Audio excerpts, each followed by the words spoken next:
we're going to do a timeline therapy intervention. Remember, we're using negative emotions, number 1. We will have our general reframes ready, should we need them. If the emotions are not releasing, then we just want to make sure the client is in position number 3. Now for Jessie here, she said the emotion was still there. So I checked again if there was any learnings and she said no. And then I just made sure she was in position number 3. Once she was in position number 3, the emotion then disappeared. We also got the learnings. Now remember, the learnings are not negative. They're not about others, and they're not about the past. So do you remember when Jessie was talking about her brother? Those learnings were about her brother. So I asked the question, how is that positive for you, for yourself, and for your future? And then she just flipped it around herself and gave me the positive learning. Does that make sense?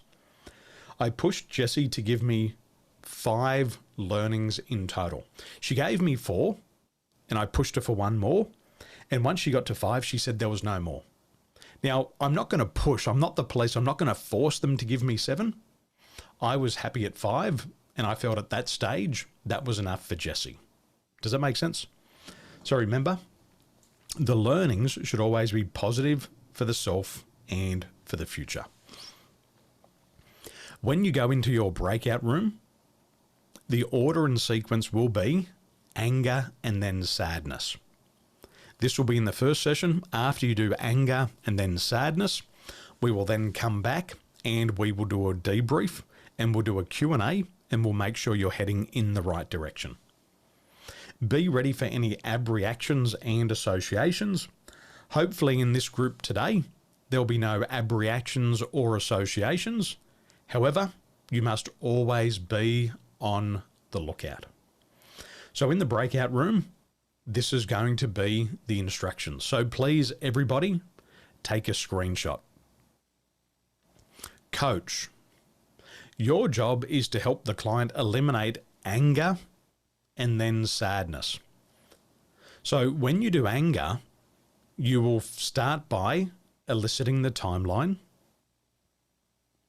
You'll do the first test of elicitation.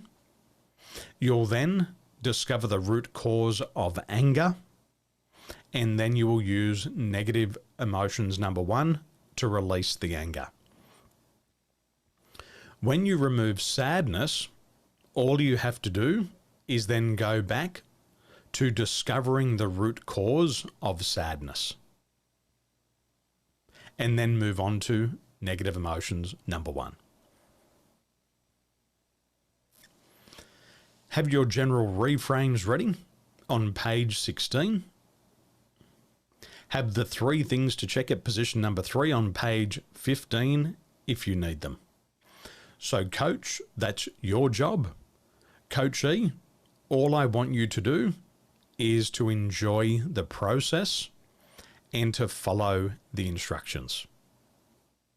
Observer, your job is to provide immediate feedback and keep time. So if the coach is stuck, just help them immediately. And then at the end of the intervention, tell them, this is what you did right, and this is what you can do differently next time.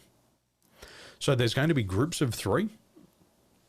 I'll give you 30 minutes each, and that'll be 90 minutes in total. And if there is additional time, then I want you to go back and repeat the process. So when you're a coach, go fast. Coachee, make sure you go fast. Answer from the top of the mind, tip of the tongue. Okay? Everybody put your hand up. Okay? Put one hand up. Okay. Pick a number between 1 and 5. Good. Excellent. What's your favorite color? If you could eat anything tonight, what would you eat for dinner? If you could travel anywhere in the world today, where would you go? Excellent. And that's how fast I want you to move through.